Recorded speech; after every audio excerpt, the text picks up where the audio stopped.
What is up, YouTube? It's Metro Games 7550. Today we're playing Sakura Succubus 5, Part 3. Let's get into it. It's not like I could forget Ayu even if I wanted to. She's so loud and shrill, she makes quite the impression. I don't say this. However, I don't want to cause Ayu any unnecessary upset.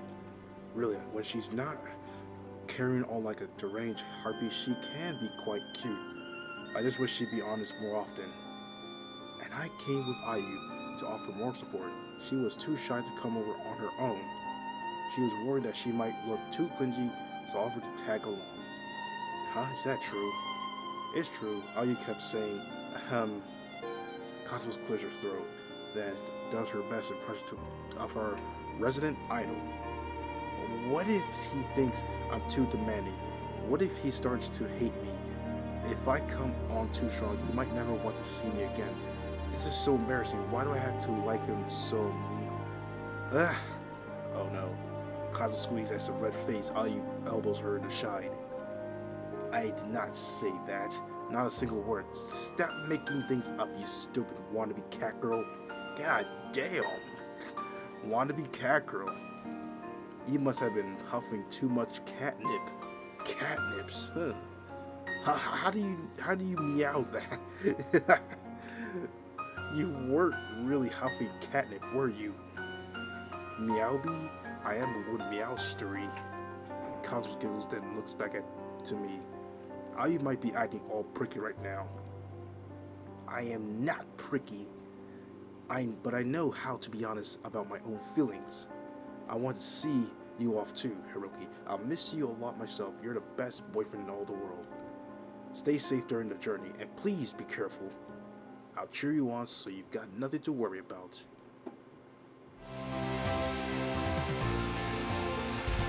Go on, Hiroki. We can do it, Hiroki. Let's get married, Hiroki. Ha, she's cheering me on to get married, huh? I think I might have sneaked something a little strange to her cheerleaders chanting, but I appreciate the sentiment. It's nice to know that she cares about me so much. And I think with a blue smile, it's doubly nice that she's chosen to make a show of her caring by putting on a little cheerleading performance for my sake. Her shirt has a high cut, and when she raises her arms, it exposes an awful lot of her smooth, flat tummy. I mean, it's not bad of a tum though. Her skirt too is so short that its pleats are fluttering around her thighs. Darn, she looks good in that outfit. Cosmo always looks cute in everything she wears. While accustomed to see her in her favorite white tank top and shorts. The skirt change brings me up a little. Cosmo dresses in a lot of cosplay outfits, but this might be one of my favorites. Although, now that I think about it, her bunny getup was pretty nice too. I guess Cosmo looks cute in almost everything she wears. You can do it. I believe in you. I'll always be cheering for you. You're my #1 boyfriend. No, wait, aren't you my only boyfriend? You're actually me? I laugh, amused by Cosmo's airheaded antics. I don't know. Am I? You were the last time I checked. At least. Good, I'm glad to hear it. There's nobody I like as much as you, after all. You really are the best relation. That's why we need you to stay together. Yay! Cosmo sure is jumping around a lot. I wonder if she keeps bobbling around, whether I'll be able to see her underwear. Alright, mister, that's enough glopping. I reaches out and takes a hold of my hand. I'm here too, remember? I want you to look at me as well, and I want you to hold me and comfort me. It'll be a while until we get to see one another again, so please? I looks at me from beneath her eyelashes, her pink lips purse like a fallen cherry blossom petal. Let's spend some time together while we can. Then I think I'll be able to say goodbye to you with a smile. Alright. A couple of days has passed, and eventually the date of my scheduled flight to Astoria arrives. I travel to the airport on my own, lugging my suitcase behind me. Packed pretty lightly, knowing I'd only be there for 4 nights. Fortnight! I didn't see the need to pack take much more than a few changes of clothes, some toiletries, and my trusty cell phone. I did briefly consider hauling my expensive camera along for the ride, but decided against it. The camera on my phone though not nearly as powerful, should be good enough for taking tourist snapshots. Should I feel the need? Plus, I'm a little antsy about my expensive camera after I broke the last one all those months prior back at Ali's concert. I don't want to repeat that incident. The sickening crunch of the camera made when I dropped to shave at least 5 years off my lifespan. That was back before I had friends in high places like Marina and Hifumi and father financial backing. I was afraid I'd be ruined. Speaking of Marina and Hifumi, they both waited for me when I arrived at the airport, as is Hazel. The four of us check in and wait for the hour until we're allowed to board. The airport is quite slick and modern. There are digital screens displayed about the waiting room, and the floor is made about shiny reflective tiles. I plug my phone into lighted charge and lean back in my seat. I didn't get as much sleep as last night, and on account of nerves, I'm not the best fear, so I'm hoping to get some R&R in before the flight proper. Can't say I'm a big fan of airplanes since I have long legs. They always end up getting cramped, and for some reason I seem to be a magnet for whiny babies. Fortunately, Marina booked our tickets, and she splurged for first-class seating. Should have expected nothing less, really, from Wakasuki Marina. I should have a bit more legroom than per usual, and with some luck, traveling in style ought to reduce the chances of my running into any screaming kids. I'm doubtful, however, that I'll be able to get any shut-eye during the flight. During the journey to Astoria, over 10 hours long, which is quite a while to spend shut up in a stuffy airplane. You want to know what's also 10 hours, everyone? Flying from New York to Japan. That's right, there's 10 hours. I'm not looking forward to the prospect. I need a bit more time to mentally prepare. I try to manage my breathing, hoping to study myself for the trial which awaits me, but alas. Hey, look, over there. Is that Hazel Williams? Hazel Williams? No way, that's not the famous tennis player. Yes, it's her, I'm sure of it. And they're sitting with her. That looks like a Wakasuki Marina. She's here? Somebody just mentioned Hazel Williams. Hey, is that? Yeah, we're going to film it too. Wow, what's going on here? What's with all these celebs? Oh my gosh, I'm a huge fan of yours, Hazel. Can I get your autograph? Look over here. This is Wakasuki say cheese. Miss Shimoto, would you mind if I take a photo with you? Oh shit. My. Oh god. Marina, who sits beside me, her legs folded sides. Is this what we get? I suppose we're traveling on a commercial airplane. I might have paid for first class tickets, but that isn't enough to keep the rabble away. I knew we ought to have flown into my private jet instead. You have a private jet? Of course. What do you take me for? I'm incredibly wealthy, after all. Marina rises to her feet, then dismissively runs a hand through her white tresses.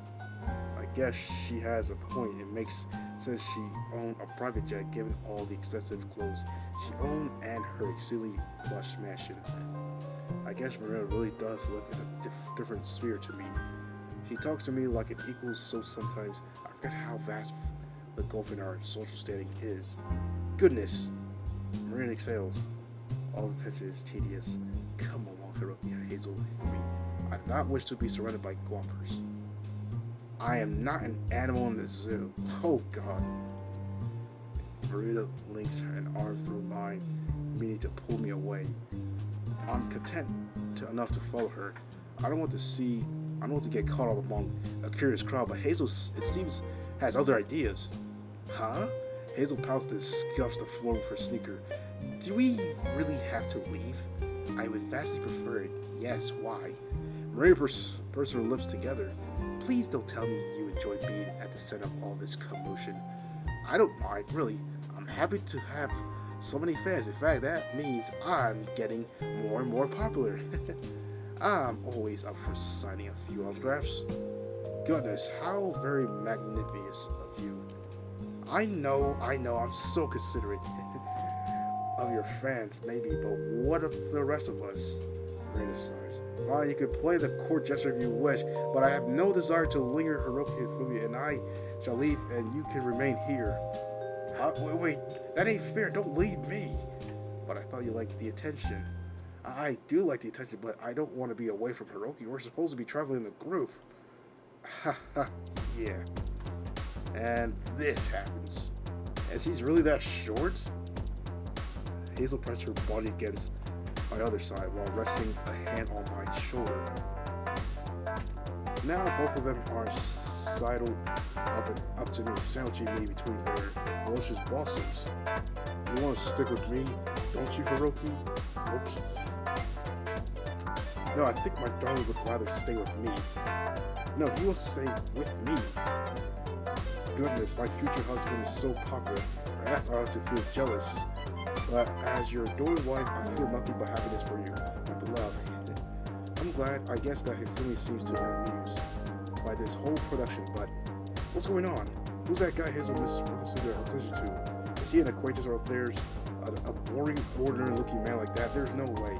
They look like they're on friendly terms, though. I've never seen Miss Wilson cling to a man like that. All she has was supposed to be a strong, independent type. They look very cozy. No, wait, don't tell me. A member of the crowd glass gaps and the jabs finger in my direction. That can't be the man Miss Yamamoto spoke out during the National Karuta Championships, can it? Huh? What are you talking about? Miss Yamamoto said there was a man she fond of, but one she loved above all else. Could it be him? Are you saying this boring man, oof, is dating Hifumi? There's no way. I refuse to believe it. See, that caused quite a disturbance. I'd like to try clear matters up. Not that the crowd that form about us is laboring under a misunderstanding. Proceed, but before I can. Yes, that's correct. Oh, she spilled the beans.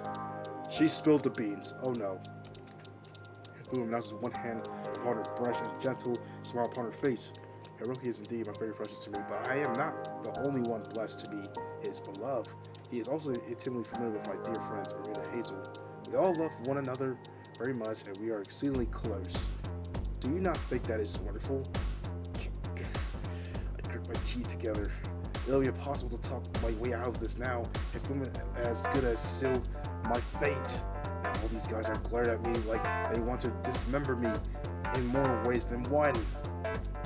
My limbs are my only body parts in immediate danger here. So this is Onosama. Hiroki. He's more plain looking than I thought. Why is he so popular? It's not fair. Some people get all the luck. The crowd are, for the most part, bemoaning my popularity, but others more opportunistic members of the peanut gallery seem to be regarding this as a chance to make a quick buck. A couple of people who whip out their phones before they can say no photos, they start snapping. This will be a huge scoop. I bet the magazine will pay a lot for this. A candid photo like this must be worth a prince ransom. It'll be rich. Thank you, Hiroki, for generating so much drama. I grunt. I suppose I should have foreseen that this would happen, given my close relations with so many famous women. In fact, it's a bit surprising all my affairs haven't been leaked to the press yet. I've been doing a good job of keeping my relationships under wraps, but it looks like the cat's out of the bag now. In time, everybody will know about me, my relationship with Hifumi, Marina, Hazel, and since my life isn't difficult enough already, my co-workers already hate me. They don't have concrete proof of all my relationship just yet. This photo, however, of Marina and Hazel clinging to me will change everything. Jeez, I sigh. Forget sleep on the flight. I'll be too busy worrying about this to get a moment's rest. Why must my life be so very difficult? Man, 16 hours later. Well, that was miserable.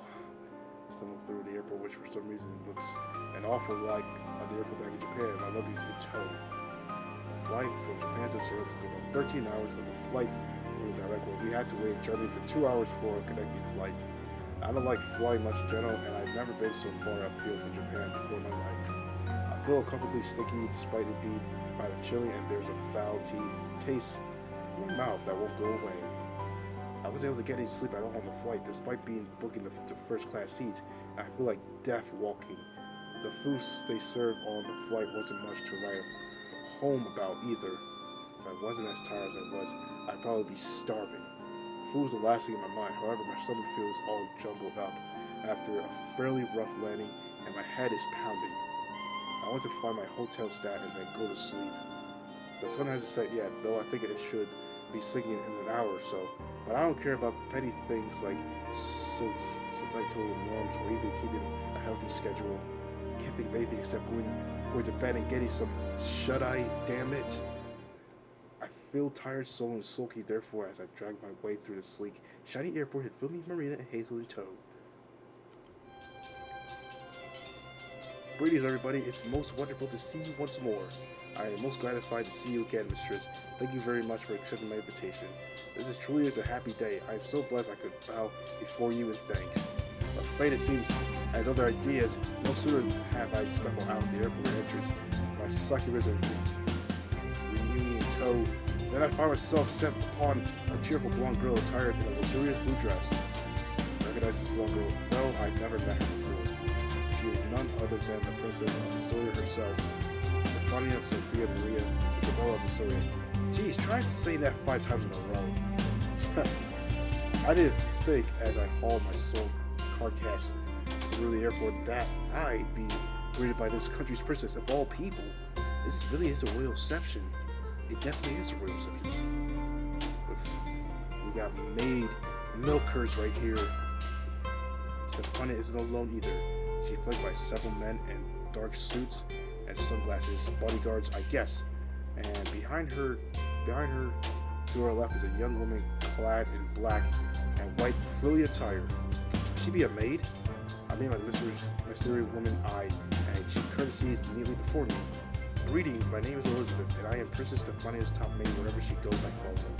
She was determined to welcome your party to Astoria in person, for it was at request that you have found yourself hence. I look forward to serving you, Miss Yamamoto. Elizabeth's eyes meet improvement. And you too, Miss Wakasuki Charm. And you, Miss Williams? You can call Miss is kind of funny. I don't know if it really suits me. And you, Miss Orosawa, the way this maid speaks is awfully polite. I'm starting to feel like royalty myself. She is the fun and make for quite the pleasing pair, superimposed as they are against the sunset sky. I wonder which of the two is the more attractive. I guess Elizabeth, because she got the maid milkers right there. Yeah, it's gotta be Elizabeth. I mean, she's a maid. Like, what's not to love? Something about that black and white dress at first really gets me going. Maids are truth, justice, and love. I'm sorry, Stefania, but Princess, though you can never hope to compare it to a genuine maid. May I help you with your case? Oh, what? No. I shake my head, somewhat abashed. Don't put yourself out for me. You can help Fuga and the others if you want. I'm a guy, so I should really take care of my own luggage. Oh, don't worry about that. You are guests. Like Lizzie said, your comfort is of paramount importance. As a maid, it's my duty to help you with your luggage belongings. Nothing gives me greater pleasure than working for the sake of others. Please allow me. Elizabeth reaches forth to take my suitcase before I can protest. My case isn't particularly heavy. I didn't pack all that much, and she has no issues with it, despite my gentlemanly grandstand. I guess I needed to have fuss.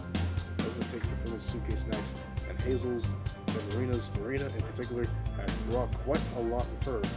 Yeah, Elizabeth's grip upon the handles of these myriads cases don't falter. She doesn't look at all perturbed, either by the burden she's now carrying. Is she some sort of super maid? Maybe she hits the gym every night after completing her household duties. I have to wonder whether she's secretly ripped beneath the puffy sleeves of her outfit. Now once more, still smiling, Stefania extends her arm towards us. Welcome to Astoria. I hope your stay is pleasant. It's a pleasant one. Naturally, you shall be residing Astoria's palace during your stay on the outskirts of Rosenberg. You deserve nothing less than the best. The palace? I'll go up at the princess, my eyes agog. But that's much too fancy, likes me. And I'm just a peon. Already had a room in a hotel booked. Oh, Fish Buzz, how could I let you stay in a hotel when the palace has dozens upon dozens of rooms which are left unused? There is more than enough space for you. Please do not be shy. If you are indeed my mistress and partner, then you must be a special sort of man indeed.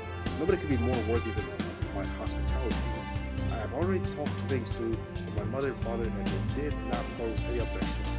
They seem happy, in fact, that the many empty wings of the palace could finally be put into good use. Now let us depart. You must be exhausted. Before that, however, green eyes twinkling, Stefania darts forward like a little rabbit, pressed her lips first to Blue Cheek, then Marina's, then Hazel's, and finally, this is a classic Astoria greeting.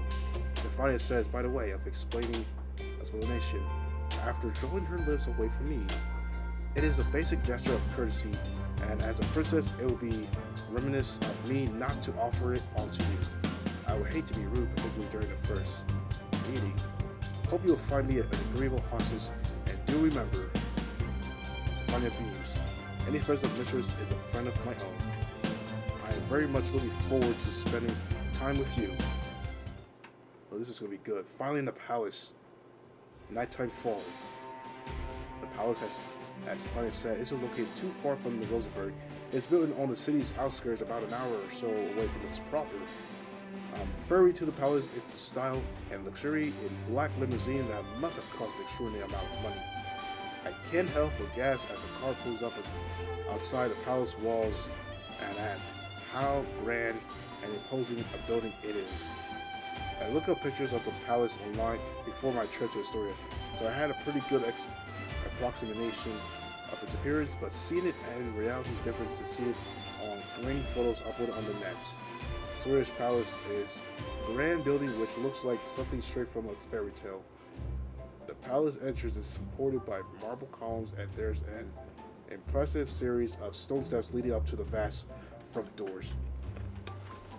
The palace inland, which all with windows and decorated with windows boxes full of verdant flowers, a quick glance shows that the building, all told, has 4 impressively stacked flowers.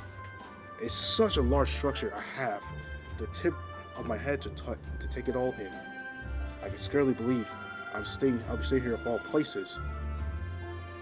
I was all prepared to skip in a hotel during the 2 weeks of my holiday, but Princess Stefania evidently had other ideas.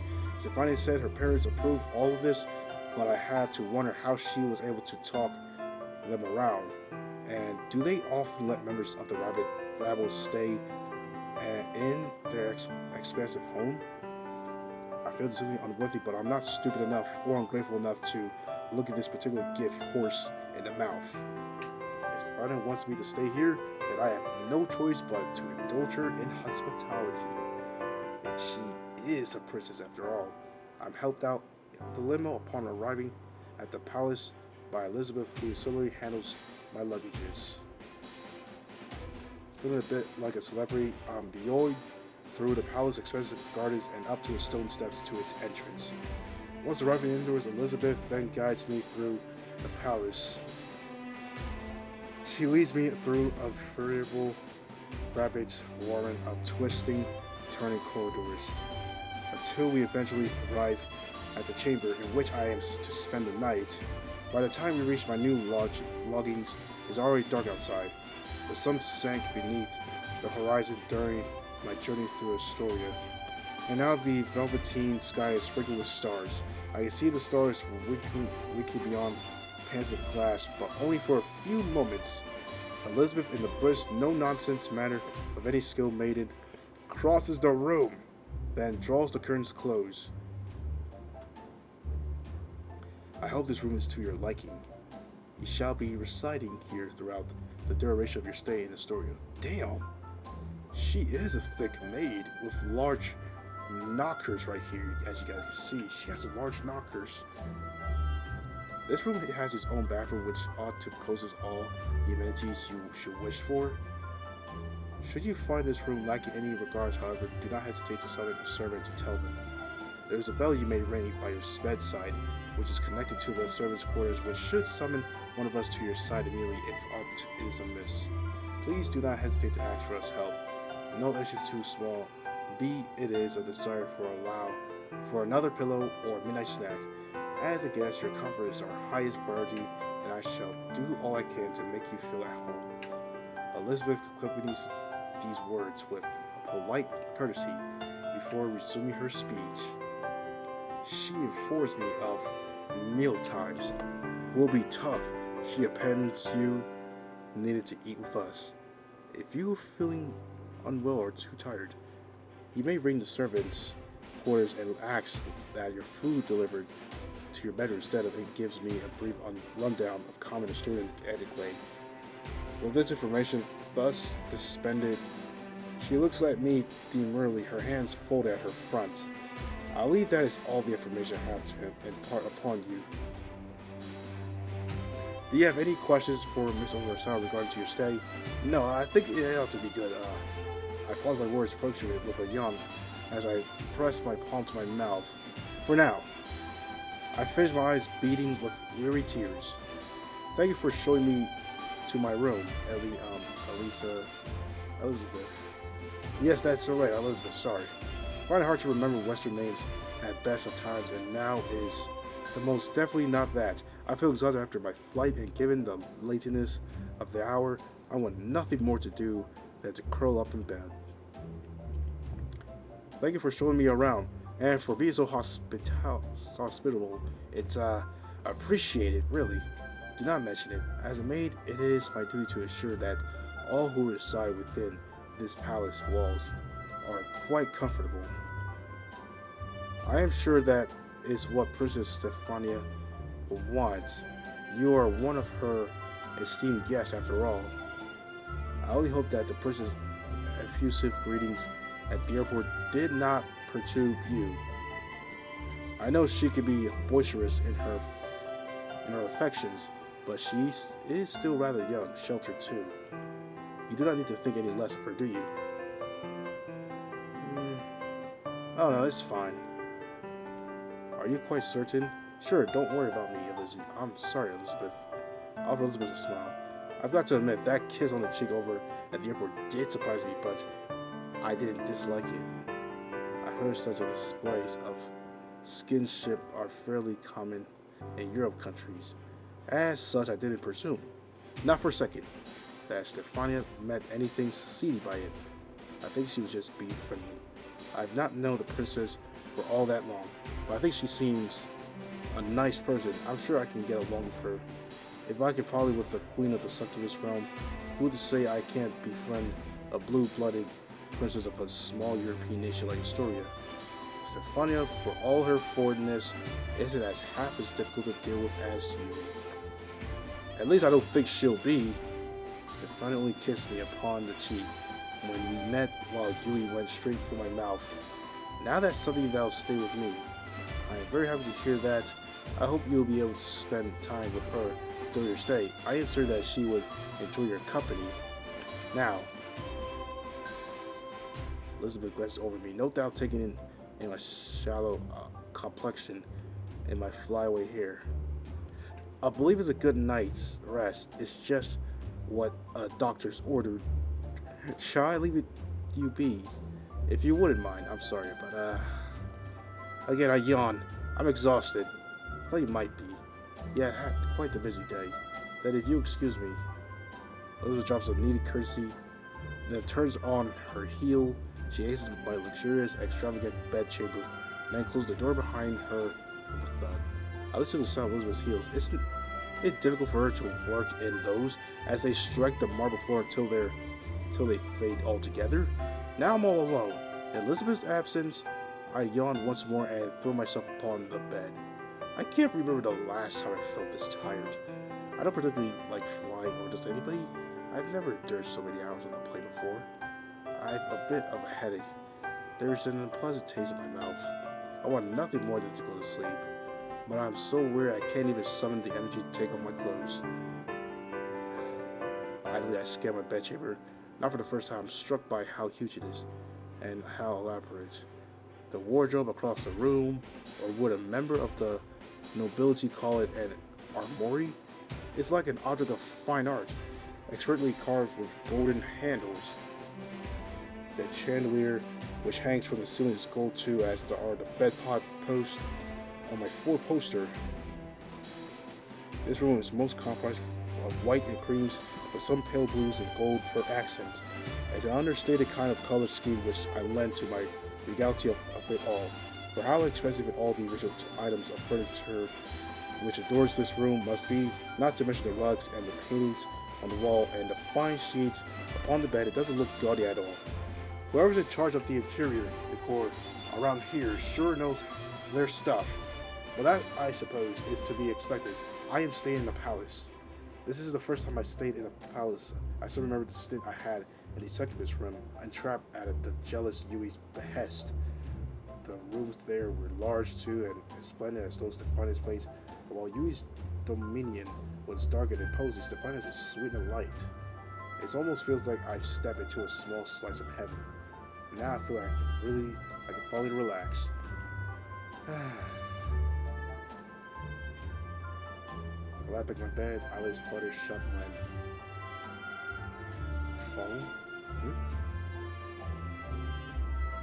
Sure noise from my pocket makes me start. Somebody must be calling me, but who is it? My mother? It's always a possibility, but it seems more likely to be Aya or Cosmos. They were both pretty insistent, Aya particularly before I left. What time is it in Japan right now anyway? Will they be waking up? Alright, calm down, I'm coming. I fish my phone out of my pocket, then take a look at who's calling, but to my surprise, it's not any of my existing contacts.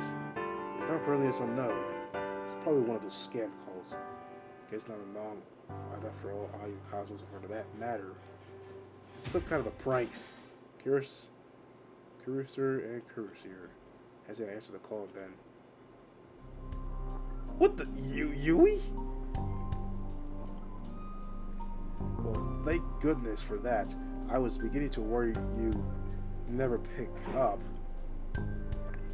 I'm greeted by an exasperated voice, coupled with an exasperated face, which appears on the screen of my cell phone. I hate being kept waiting, you know. That's the absolute no way to treat a lady, particularly not a lady such as myself. I know you have a lot of girlfriends now, but how's your first? Don't forget that, mister. Unless you want to march over there and impress that knowledge upon your body by force. Hey Yui. I greet my ex-girlfriend, first girlfriend, and the present ruler of the succubus realm with an awkward smile. Talk about unexpected. I didn't think you of all people would be calling me. I didn't even know she could. I didn't know you had an internet connection in the succubus realm. Or that said, connection would be potent enough to manage video calls without disconnecting. Video calling my parents is difficult enough, and they only live a couple of hours away.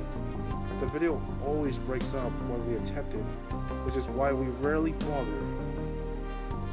Yui's image looks very crisp, however, on my phone screen, I can see her long dark hair as it cascades about her shoulders, and the smooth curve of her shoulders. I can see the swelling of her chest beneath the skin-tight outfit too, and the displeased purse of her lips. Boy, does she look pissed. There's a lot of things you don't know, Hiroki. It can fill a book. She sounds so pissed too. Did she just roll her eyes at me? Yui doesn't look like a happy camper. But this is how she often is. I'm used to it. At least she's never tried to grind the sole of her foot against my skull like she did to Maria at that one time. Back in Succubus 3. She looked pretty dignified right now, actually reclining her throne in the darkened succubus realm. She's clad her succubus Astoria, that track, given she is the succubus realm, which clings to her very curve. It does little to mask how shapely her body is, which I suppose is the point of her outfit. If you got it, I guess you might as well flaunt it. Yui has it in spades. Yui's arm unfolded beneath her impressive chest, and behind her, one of her adoring succubus Ikochis is holding the receiver of an old-fashioned rotary telephone I hear to her ear. I guess this is what she used to contact me, huh? There's no way an old-timey phone like that should have a video functionality, and even if it did, surely Yui would have to hold it away from herself so I could see her. The precise physics behind our little video call aren't quite adding up. well, I doubt this call is functioning via ordinary methods. Yui is a succubus after all. She must be using magic to speak to me as she is. Shouldn't question it too much. That'll only give me a headache, and in any event, I'm tired. I should have fallen asleep like a good half hour ago.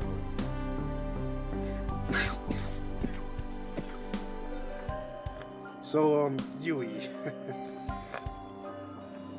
I've shifted my bed trying to get comfortable and offer her what I hope is a consolatory smile. Is there any particular reason why you're calling? Do I need a reason? I think the fact that I'm your partner ought to be a reason enough to speak to you. It has been rather too long and I have missed you. I wish we could spend more time together, Yui sighs. But work must always come first. I'm hopelessly busy. I've been thinking of contacting you for several weeks, but only now did I find the time to sit down and call. Being a ruler is stressful. There is no end to the naughty succubus I am, obliged to discipline. It is a little wonderful Hifumi addicted when she did. At the time, I ought to becoming a queen. She was a wonderful opportunity, but now I have to wonder whether I have been played for a fool. My cousin is as devious as a fox. Sounds like you've grown to pick with Hifumi then. You don't know the half of it. You was as narrow. Do not think I am not aware, Hiroki, of everything Hifumi said on television. I heard it all, every last word. Were you watching Hifumi's Karuta competition too? Maybe not. Hifumi is a member of my own family. After all, she told me of the competition. She's very excited about it. In fact, I felt obliged to cheer her on. I was able to snatch some time before my regal duties to watch her as she slapped about. All those pretty printed cards in that kimono of hers, though for what reason I cannot fathom. I don't particularly understand the appeal of Karuta. It seems awfully tedious. You think? I grinned. But Karuta is all about classic poetry. I figured you'd be into that kind of thing. You got really good grades back in school, particularly in literature class. Our teacher couldn't stop singing your praises. He thought you were a genius. I do have a fondness for literature of humans. I will admit, when gamifying your most meaningful works of poetry does not appeal to me. I have heard it said Karuta is about appreciating the arts, but I doubt the person's been given all that much thought. They are focused upon their own reflex to reflect upon the meaning and things the poem they are playing with. That is no way to show one's respect towards the poetry of ages past. Wow, I didn't know you were so passionate about Karuta. I am not passionate about it. As I said, I do not care for it. Maybe so, but your matter of not caring is awfully in depth. It sounds like you've given it a lot of thought. Well, I did participate in the Karuta Club myself for a brief spell during high school. Oh yeah. I blinked momentarily, taken aback at this memory. I'd forgotten about that. How did you get on? I went on only the time before I quit in despair. It was obvious that the members of that alien-friendly club only wished to recruit me because they hoped I might be able to pull them out of their slump. They did not care for me. Beyond my memorization skills and my fast reflexes, they did not care for my poetry printed on the cards either. At least, I do not think they did. They only cared for themselves. Their pursuit were wholly selfish. I guess that's humans for you. But I don't think it's true that all players of the Karuta across the country do it for the fame and glory. It's not particularly a popular sport. You have to have some passion for some poems themselves. I think to get it in the first place, if women's really into that kind of stuff, isn't she? I suppose you have a point. I think if women's style of playing is rather considered of all things considered. She at least seems to care about more than accruing points. I think so too. She's pretty big on Japan poetry. I don't think she'd bother playing otherwise. I must concur, Yui says with that above her head. I could help but marvel at Hifumi as she played. Her moves were awfully elegant, hampered down though she was by her kimono trailing sleeves. It did not seem to bother her at all. I do not see the point of the sport. I'm glad Hifumi is Japan's reigning champion. I can't think of a worthy position than she. Hifumi's pretty dedicated in all shoes. Well, that is the end of today's video, everyone. So thank you everyone for watching the video. Don't forget to like, comment, subscribe. And I'll see you guys in the next one.